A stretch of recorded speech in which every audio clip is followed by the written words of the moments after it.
Nama saya Hoirunisa Hasibuan dari PGMI 3A. Di sini saya akan menjelaskan tentang sejarah peradaban Islam pada masa dinasti Umayyah. Yang pertama, sejarah kelahiran dinasti Umayyah. Lahirnya Bani Umayyah 1 Damaskus tahun 40 Hijriah oleh Muayyah bin Abi Sufyan di kota kecil di wilayah Yerusalem.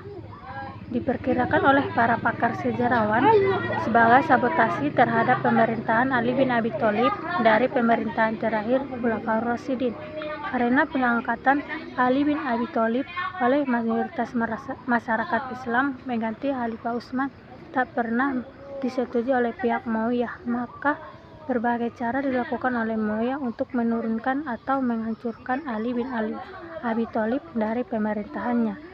Salah satu caranya ialah Muayyah dan kelompoknya memfitnah Ali dengan menyebarkan isu bahwa Alilah yang ada di belakang terbunuhnya Utsman bin Affan. Isu ini termakan oleh beberapa pembesar di kalangan umat Islam seperti Siti Aisyah, Zubair bin Awam, dan Thalha bin Ubaidah. Adapun para khalifah dinasti Umayyah yang pertama, Muayyah I bin Abi Sufyan 41 sampai 601 Hijriah atau 661 sampai 680 Masehi. Yazid I bin Muayyah 61 sampai 64 Hijriah atau 680 sampai 683 Masehi. Yang ketiga, Muayyah II bin Yazid 64 sampai 65 Hijriah atau 683 sampai 684 Masehi. Yang keempat, Marwan I bin Al-Hakam 65 sampai 66 Hijriah atau 684 sampai 685 Masehi. Yang kelima, Abdul Malik bin Marwan 66 sampai 86 Hijriah atau 685 sampai 705 Masehi.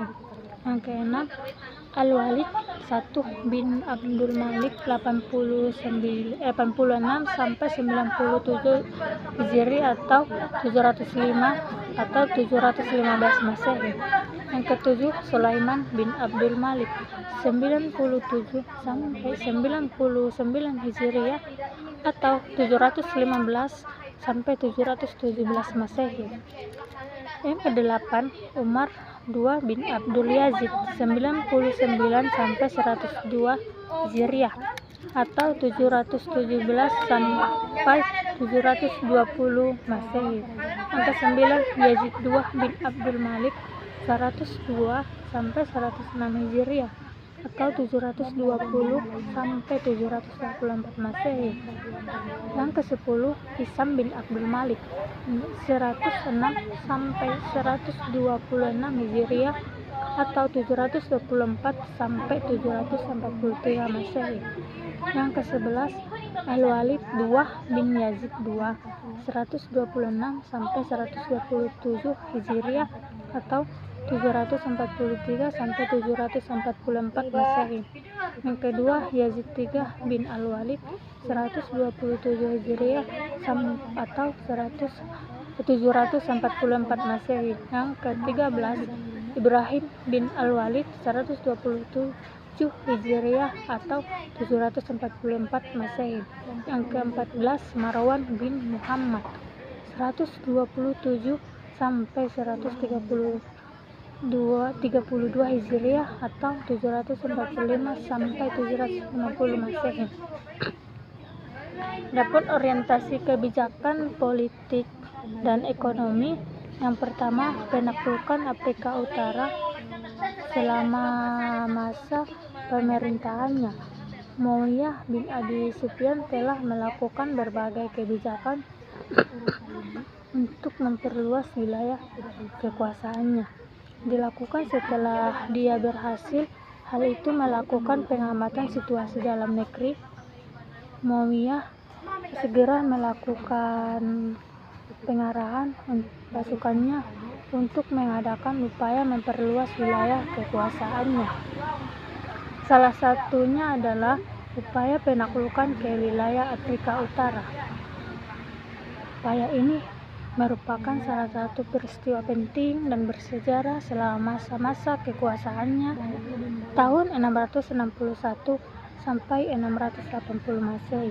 Usaha ini dilakukan Muawiyah karena para penjajah bangsa Romawi terus melakukan perlawanan di Afrika Utara. Perlawanan bangsa Romawi ini sangat menggagalkan usaha dan kerja Gubernur Amir bin Al-As yang sedang memimpin di wilayah Mesir. Oleh karena itu, Muawiyah bin Abi Sufyan memerintah Amir bin Al-As untuk mengatasi permasalahan tersebut. Untuk itu, Amir bin Al-As mengirim seorang jenderal yang bernama Uqbah bin Nafi. Usahanya ini berhasil, sehingga ia dan pasukannya menguasai kota Kairouan hingga selatan Tunisia pada tahun 50 Hijriah atau 670 Masehi. Kota Kairouan kemudian dijadikan sebagai benteng pertahanan dan pusat pemerintahan provinsi dan pangkalan militer untuk wilayah Afrika Utara. Dengan kekuatan militer dan pertahanan yang cukup mumpuni, akhirnya pasukan Romawi dapat dikalahkan dan terusir hingga di sebuah pulau kecil di Afrika Utara. Meskipun bangsa Romawi berhasil dihajar atau dikalahkan pada tahun 50 Hijriah atau 670 Masehi, bangsa Romawi berhasil mempengaruhi bangsa Barbar untuk melakukan perlawanan terhadap bangsa Arab Muslim. Oleh karena itu, Uqbah bin Nafi melakukan serangan kembali. Namun sebelum usaha ini berhasil, Muawiyah mengganti Gubernur Uqbah bin Nafi. Posisi Uqbah kemudian digantikan oleh Abu Muhajir. Di bawah pimpinan Abu Muhajir, pasukan Muslim berhasil menaklukkan suku Barbar dan mengajak mereka masuk Islam.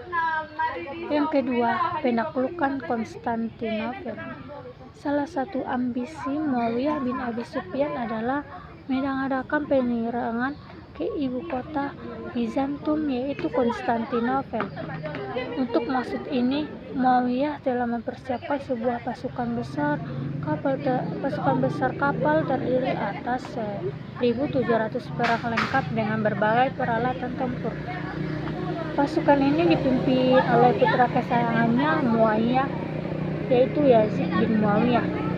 Pasukan perang ini kemudian menuju ke pulau-pulau yang berada di sekitar Laut Tengah.